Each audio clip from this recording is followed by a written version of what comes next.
Assalamualaikum warahmatullahi wabarakatuh. Selamat pagi anak-anakku semua. Apa kabar kalian? Semoga kalian dalam keadaan sehat walafiat. Tetap semangat belajar ya. Materi pada pagi hari ini kita akan masih membahas tentang sistem reproduksi manusia. Materi awal kemarin telah kita bahas tentang pembelahan sel. Kemudian pada hari ini kita akan membahas tentang struktur dan fungsi sistem reproduksi manusia. Dan yang terakhir yaitu kesehatan organ reproduksi manusia.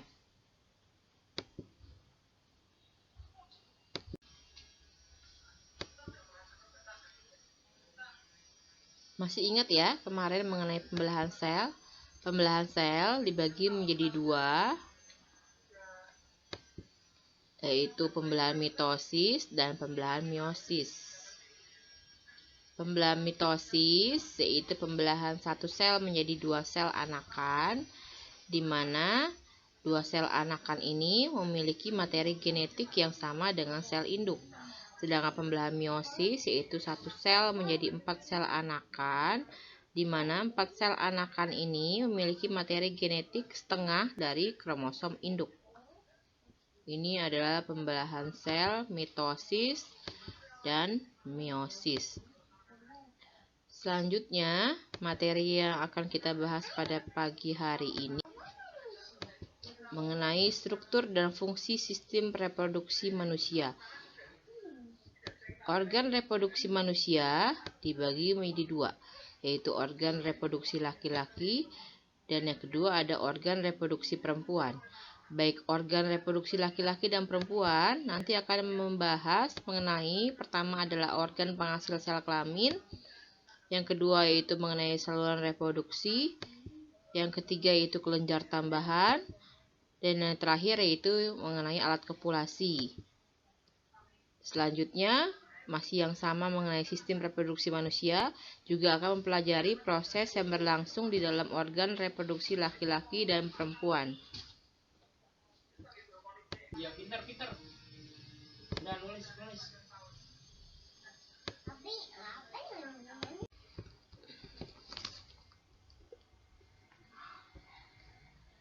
Sekarang kita akan membahas tentang organ reproduksi laki-laki.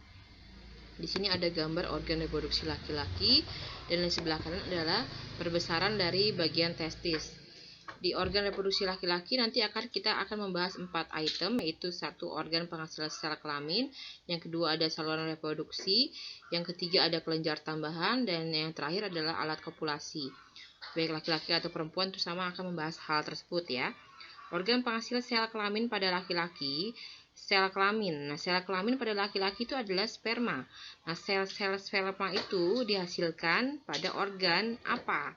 Nah, organ penghasil sel sperma pada laki-laki disebut dengan testis. Nah, testis itu terdiri dari 3 bagian, yaitu ada namanya tubulus seminiferus, ada yang namanya seledik, dan ada yang namanya tunica albuginea. Nah, sel sperma itu dihasilkan di tubulus seminiferus. Jadi jika ada pertanyaan di mana sel sperma itu dihasilkan, di tubulus seminiferus ya. Selain itu, selain testis menghasilkan sel sperma, testis juga menghasilkan hormon laki-laki. Hormon laki-laki dihasilkan di seledik. Hormon laki-laki itu namanya adalah hormon testosteron. Nah, selain menghasilkan hormon testosteron dan menghasilkan sel sperma, si testis juga dilindungi oleh tunica albuginea atau disebut dengan pembungkus testis atau namanya skrotum. Nah, setelah selesai si sperma dihasilkan di testis, tepatnya di tubulus seminiferus, maka dia akan keluar ke saluran reproduksi. Saluran reproduksi pada laki-laki itu ada 4. Apa yang pertama? Yang pertama adalah tubulus recti. Tubulus recti ini nggak ada di gambar ya, yaitu tempat muaranya saluran seminiferus ke eferensia. Nah, yang kedua adalah saluran eferensia. Ini juga nggak ada di gambar. Saluran kedua adalah saluran eferensia yang akan menuju saluran epididymis. Nah, saluran ketiga yaitu epididymis. Di epididymis ini sperma disimpan. Selanjutnya dia menuju saluran yang terakhir yaitu saluran deferensia atau yang disebut dengan fasa deferensia. Nah, selesai dari saluran reproduksi, maka dia akan berjalan bertemu dengan kelenjar tambahan bagi laki-laki. bagi organ reproduksi laki-laki. Kelenjar tambahan yang pertama yaitu vesica seminalis atau disebut dengan kantong semen atau kantong mani. Di sini sperma diberi makanan. Fungsinya apa untuk dikasih makanan si sperma? Ya untuk menambah energi ya, supaya bisa bergerak lebih cepat ya. Makanan bagi sperma yaitu ada 3. Yang pertama yaitu gula fruktosa, yang kedua ada asam askorbat, yang ketiga ada asam amino. Nah, setelah selesai dari kantung mani atau kantong semen atau vesica seminalis, dia akan menuju ke kelenjar tambahan yang kedua, yaitu kelenjar prostat. Di prostat, maka sperma akan diberikan suasana basah. Tujuannya apa? Untuk melindungi sperma dari suasana asam ketika dia akan memasuki organ reproduksi perempuan. Nah, selesai dari kelenjar prostat, dia akan menuju kelenjar yang ketiga, yaitu kelenjar Koperi, disebut dengan bulboretral gland. Di Koperi, si sperma akan diberikan cairan lendir. Buat apa lendir tersebut? Sebagai cairan pelicin dan menambah cairan pada semen. Nah, setelah selesai dari 3 kelenjar tersebut, yaitu vesica seminalis, kelenjar prostat, dan kelenjar Koperi, maka si sperma akan siap dikeluarkan melalui alat kopulasi laki-laki. Alat kopulasi laki-laki disebut dengan penis. Sebelumnya dia akan melewati uretra dulu ya. Nah, si penis akan mengeluarkan sperma di dalam cairan semen. Selain itu, penis juga mengeluarkan air kencing kalian. Sperma itu bentuknya ada kepala dan ada ekor, sehingga si sperma itu di dalamnya, atau maksudnya si cairan semen atau cairan mani itu terkandung sperma. 1 detik seorang laki-laki yang normal akan menghasilkan 1000 sperma. 1 hari yang laki-laki normal akan menghasilkan 100 juta sperma. Nah, pada saat dia ejakulasi, maka menghasilkan 300 sampai 500 juta sperma.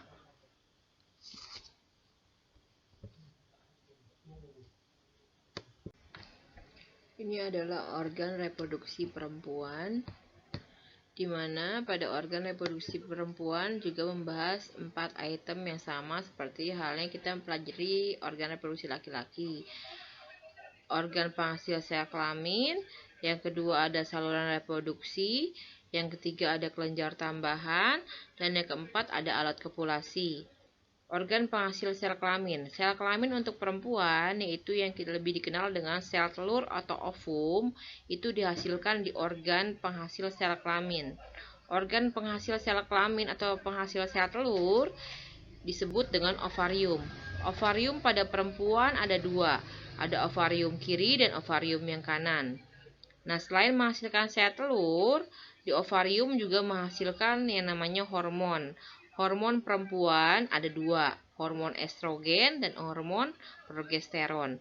Selama dibentuk hormon tersebut, maka dinding rahim bagian dalam yang disebut dengan endometrium atau yang disebut juga kelenjar tambahan untuk wanita atau untuk perempuan itu akan menebal. Penebalannya itu berfungsi sebagai untuk berkembangnya bayi atau calon embrio. Kemudian selesai si sel telur dibentuk di ovarium, setelah matang dia akan lepas dari ovarium. Nah, pelepasan sel telur dari ovarium disebut dengan peristiwa ovulasi. Nah, ketika selesai dari ovarium dia akan lepas dan ditangkap oleh namanya infundibilum. Kemudian sel telur itu berjalan menuju saluran reproduksi perempuan. Saluran reproduksi perempuan itu disebut dengan tuba fallopi atau saluran oviduk. Dia akan berdiam di saluran reproduksi atau di saluran tuba fallopi. Ngapain dia diam di saluran reproduksi? Dia akan menunggu sel sperma. Jika ada sel sperma yang datang, maka dia akan bertemu dengan sel telur di tuba fallopi. Bertemunya sel sperma dan sel telur di tuba falopi disebut dengan fertilisasi. Nah, jika ada perkawinan dan ada pertemuan tersebut, maka sel telur dan sel sperma yang bertemu maka akan berkembang menjadi zigot dan kemudian akan menuju ke kelenjar tambahan untuk perempuan yang telah dipersiapkan atau yang sudah dipersiapkan oleh si hormon yang tadi dibentuk pada balan dinding rahim tersebut. Si sel telur dan sel sperma yang sudah berbentuk zigot akan berkembang di dinding rahim bagian dalam sehingga akan terjadi suatu peristiwa kehamilan. Tapi kalau misalnya pada usia kalian, usia remaja, itu sel sperma kan tidak ada yang datang ke tuba falopi, maka sel telur tersebut akan mengalami penuaan. Nah, akan mengalami penuaan, kemudian akan menuju ke dinding rahim, meluruh bersama dinding rahim bagian dalam yang tadi menebal ke alat kopulasi wanita. Meluruhnya dinding rahim bagian dalam beserta sel telur yang tidak dibuahi tersebut ke alat kopulasi wanita disebut dengan vagina, itu disebut dengan peristiwa menstruasi. Proses yang berlangsung di dalam organ reproduksi laki-laki dan perempuan ada yang dinamakan dengan oogenesis. Oogenesis adalah proses pembentukan sel telur pada ovarium. Peristiwa atau tahapannya dapat dilihat pada tabel di bawah ini, di mana oogonium atau sel induk telur yang bersifat 2N atau diploid akan mengalami pembelahan mitosis berkembang menjadi oosit primer. Oosit primer akan mengalami pembelahan meiosis 1 menjadi oosit sekunder dan badan kutub primer. Oosit sekunder nanti akan mengalami pembelahan meiosis kedua menjadi ootit yang akan terdireferensi menjadi sel telur atau ovum. Kemudian selain itu oosit sekunder juga akan berkembang menjadi badan kutub sekunder, dan yang tadi badan kutub primer akan berkembang menjadi badan kutub sekunder dan badan kutub sekunder yang ketiga. Badan kutub sekunder ke-1, kedua, dan ketiga akan kembali melebur ke dinding ovarium. Satu sel oogonium akan menghasilkan satu sel telur yang fungsional yang besar, kemudian 3 sel yang tidak istilahnya tidak menjadi sel yang fungsional dan akan kembali ke dinding ovarium.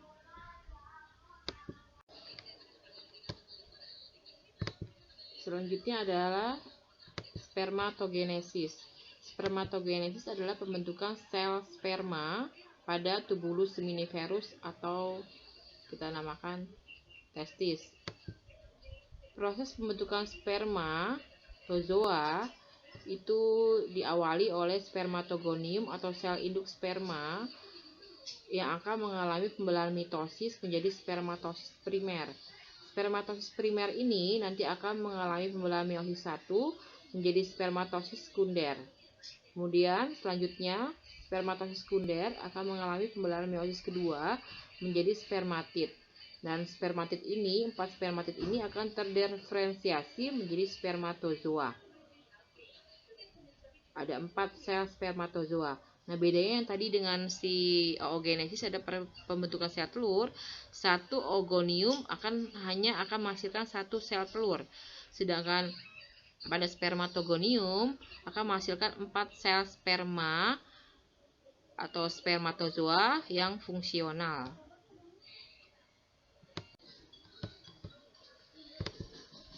Ada lagi peristiwa yang terjadi pada organ reproduksi perempuan, yaitu yang dinamakan menstruasi.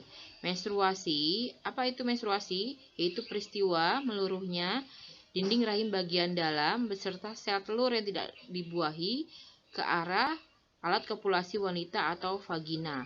Biasanya terjadi selama 28 hari sekali, selama 7 hari. Ini adalah proses ketika si sel telur keluar dari ovarium kemudian menuju tuba falopi, tidak dibuahi, maka bersama dinding rahim bagian dalam yang menebal itu akan meluruh ke arah alat kopulasi wanita yaitu vagina. Seorang wanita dewasa setiap bulan melepaskan 1 sel telur matang dari salah satu ovariumnya.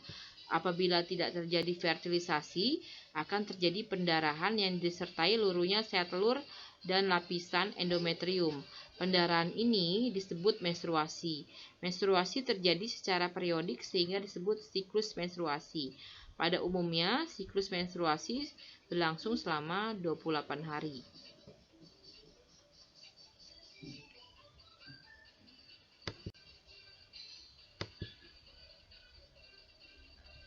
Dan apabila sel telur yang telah matang yang berada di tuba Fallopi itu dikunjungi oleh sel sperma yang masuk menuju saluran reproduksi wanita dan bertemunya sel telur dan sel sperma di tuba Fallopi, maka akan terjadi suatu peristiwa yang namanya fertilisasi. Sebulan sekali, ovarium melakukan ovulasi, yaitu pengeluaran sel telur matang yang berupa oosit sekunder. Sel telur ini siap dibuahi sperma. Peleburan antara sel telur dengan sel sperma disebut dengan pembuahan atau fertilisasi.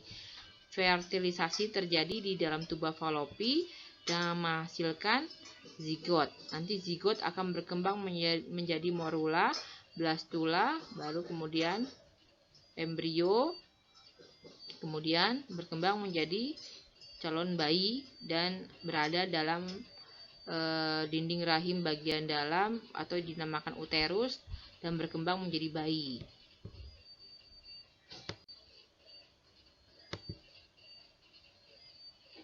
Kemudian selanjutnya kita akan pelajari kesehatan organ reproduksi manusia. Di sini ada penyakit pada sistem reproduksi manusia. Ada yang pertama ada keputihan, yang kedua ada kencing nanah, kemudian ada sifilis. Nanti kalian bisa baca buku paketnya masing-masing ya.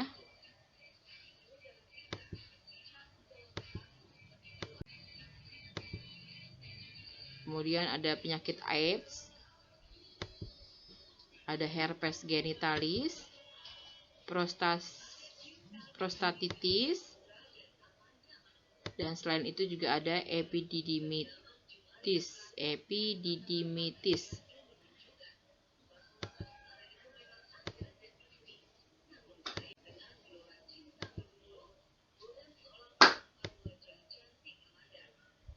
Upaya pencegahan penyakit reproduksi untuk perempuan itu salah satunya itu mengganti pembalut sesering mungkin saat sedang menstruasi 2-3 jam sekali.